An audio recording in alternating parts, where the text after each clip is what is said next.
तो प्रधानमंत्री मोदी का आप ये धमाकेदार इंटरव्यू न्यूज 18 पर देख सकेंगे, पूरा इंटरव्यू। लेकिन आज जो बातें उन्होंने कही है, उन्होंने कहा है कि ना विपक्ष के पास कोई एजेंडा है, ना ही उसके पास कोई नेता है। ऐसे में कैसे वो अपनी बात जनता के बीच लेकर जाएगी। तो ये पूरा इंटरव्यू आप देख सकेंगे न्यूज 18 पर। लेकिन हम आपको बता दें, आज बात हो रही है 13 सीटों पर, जो कि उत्तर प्रदेश में 13 सीटों पर मतदान हो रहा है। और ऐसे में अब एक और खबर आ रही है, वो भी जरा बता दें, उसके बाद अपने गेस्ट के पास चलेंगे।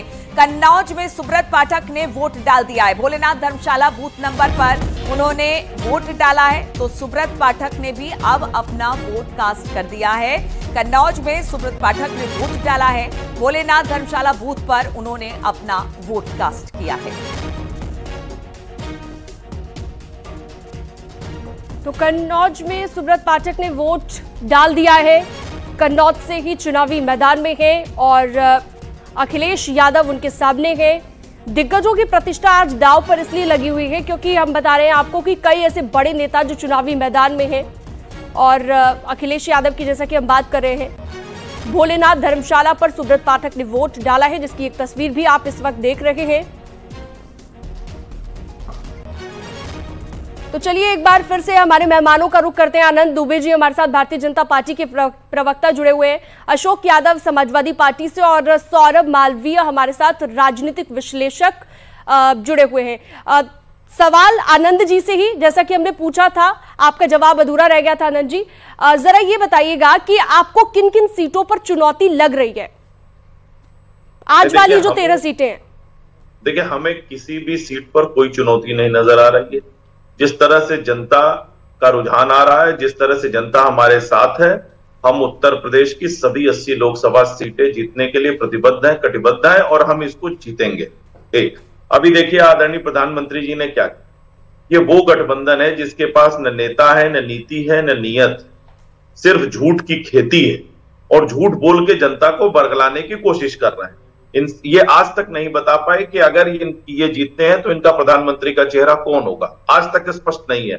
इनके गठबंधन के जो दूल्हा थे नीतीश कुमार, जिन्होंने गठबंधन बनाने के लिए प्रयास किया, जिनको ये नेता मानते थे, वो अब हमारे साथ हैं। धीरे धीरे एक के बाद एक इनके नेता जो है वो गायब होते चले जा रहे हैं, इनकी पार्टी छोड़ते चले जा रहे हैं, इनका गठबंधन छोड़ते चले जा रहे हैं। और जिस तरह से अभी अशोक यादव जी ने मुझसे कहा था कि जरा IIT कहां बताए, उनके नाम बता दीजिए। अभी फरवरी में जो उद्घाटन हुए उनका नाम सुन लीजिए अशोक जी। भिलाई, तिरुपति, जम्मू, कांचीपुरम में IIT बने हैं। IIM बोध गया, विशाखापट्टनम, जम्मू। ये जम्मू ऐसी जगह है जहां IIT भी हुआ है, IIM भी हुआ है। और आप जिनके साथ गठबंधन में हैं, उनके समय में वहां पत्थर चलते थे, बमबाजी होती थी, गोलीबारी होती थी। और आपने उत्तर प्रदेश में अगर 5-6 मेडिकल कॉलेज बनाए हो तो उनका जरा नाम बता दीजिएगा।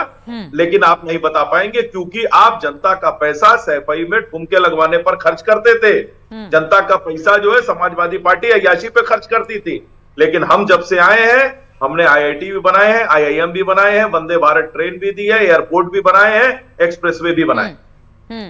ठीक है, आपसे बातचीत होती रहेगी। लेकिन एक बार फिर से हम आपको बता दें, अपने दर्शकों को बता दें कि नामांकन से पहले प्रधानमंत्री मोदी ने न्यूज 18 से एक्सक्लूसिव बातचीत की है। विपक्ष पर हमला बोला है और कहा कि विपक्ष के पास ना तो नेता है और ना ही कोई एजेंडा। प्रधानमंत्री ने कहा कि विपक्ष का प्रधानमंत्री उम्मीदवार तय नहीं है, अगले साल में प्रधानमंत्री उम्मीदवार तय होगा। इस तरह की बातें की हैं। आइए सुनते हैं प्रधानमंत्री ने क्या कुछ कहा।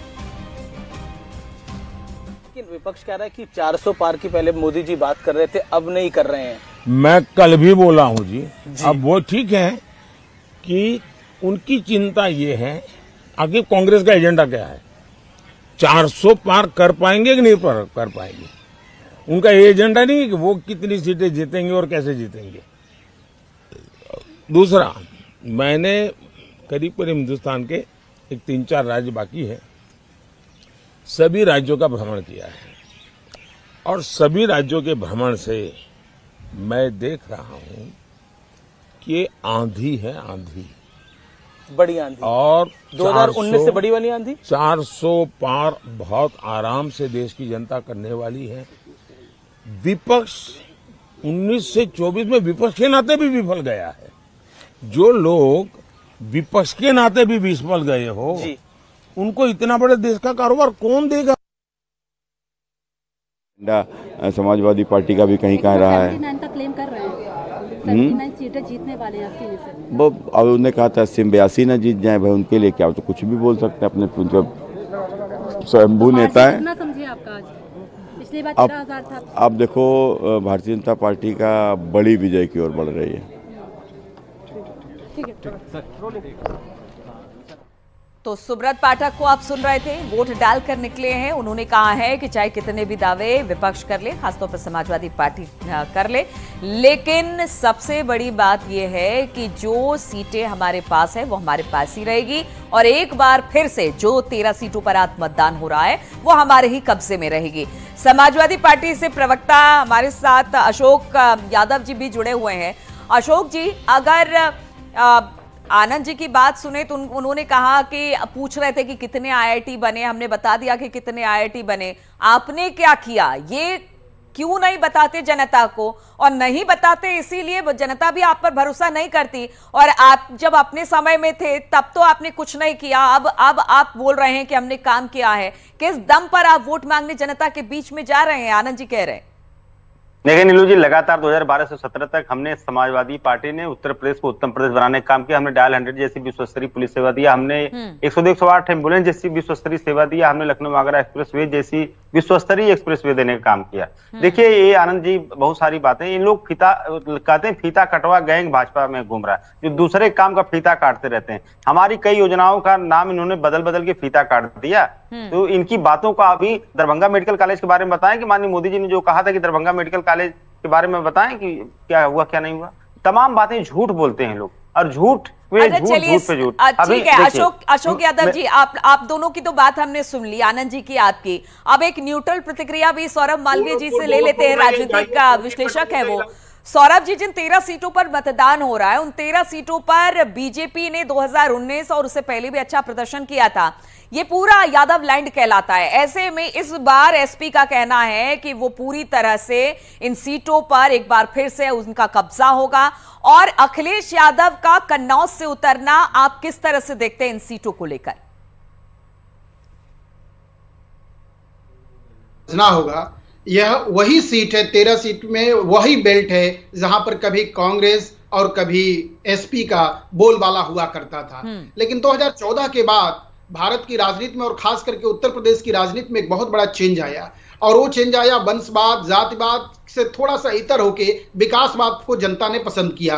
परिणाम क्या रहा कि 2014 में मोदी प्रधानमंत्री बनते हैं, बीजेपी की सरकार बनती है। 2019 में बीच में उत्तर प्रदेश में योगी आदित्यनाथ यानी बीजेपी की प्रचंड बहुमत की सरकार आती है और सपा की सरकार जाती है। ऐसे में जनता किस तरह से भारत की राजनीति को एक नए प्रकार की चीजों को स्वीकारती है वो साफ दिखता है। मुझे लगता है कि कन्नौज से अखिलेश यादव का आना बहुत ही सपा के लिए जान फूकेगा, लेकिन थोड़े देर में आए और पहले आते, और क्या कांग्रेस के साथ और एसपी का गठबंधन एक कहीं ना कहीं इनको कमजोर करता है। इन सभी नई चीजों को जनता किस तरह से लेती है, जनता का आदेश क्या आता है, ये तो आने वाले वक्त में ही 4 जून को ही पता चल पाएगा। आप बने रहिएगा हमारे साथ। हमारे सहयोगी अलाउद्दीन भी हमारे साथ जुड़े हुए हैं कन्नौज से, आपको कन्नौज लिए चलते हैं। अलाउद्दीन, क्या तस्वीर आप देख रहे हैं सुबह से? अभी भी आपने दिखाया लंबी लंबी कतारें लगी हुई थी। क्या गर्मी का भी कोई असर दिख रहा है? क्योंकि जैसे जैसे दिन चढ़ रहा है गर्मी भी उतनी ज्यादा बढ़ रही है, तो क्या उसका इम्पैक्ट नजर आ रहा है अभी पोलिंग बूथों पर? जी हाँ, बिल्कुल टेम्परेचर अब अप हो रहा है। इतने वक्त टेम्परेचर करीब 36-37 पहुंच गया है। और जो टेम्परेचर की जब आप बात कर रही हैं, हालांकि लखीमपुर खीरी में जैसे हमारे सहयोगी बता रहे हैं कि वहां टेम्परेचर कंट्रोल्ड है, वहां मौसम सुहाना है।